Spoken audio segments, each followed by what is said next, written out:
گناہ سے خوشی حاصل نہ کرو، کیونکہ گناہ سے خوش ہونا گناہ سے بڑھ کر ہے۔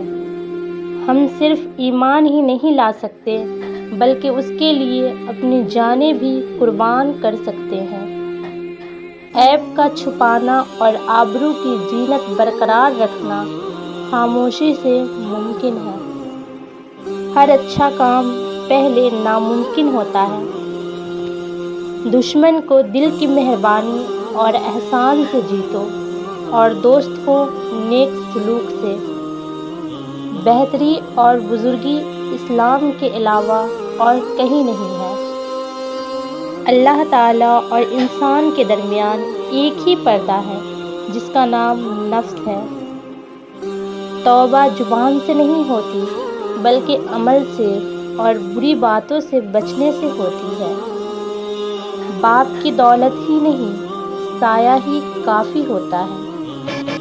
حسد سے اپنے آپ کو بچاؤ، اس لیے کہ حسد نیکیوں کو اس طرح کھا جاتا ہے جس طرح آگ لکڑی کو۔ آدمی کو جھوٹا ہونے کے لیے یہ کافی ہے کہ وہ ہر سنی سنائی بات بیان کر دے۔ اللہ تعالیٰ کے نزدیک تمام آبادیوں میں سب سے محبوب ترین جگہ اس کی مسجدیں ہیں اور بدترین مقامات بازار ہیں۔ انسان کا اپنی زندگی کے ایام میں 1 درہم صدقہ کرنا مرنے کے وقت 100 درہم صدقہ کرنے سے بہتر ہے۔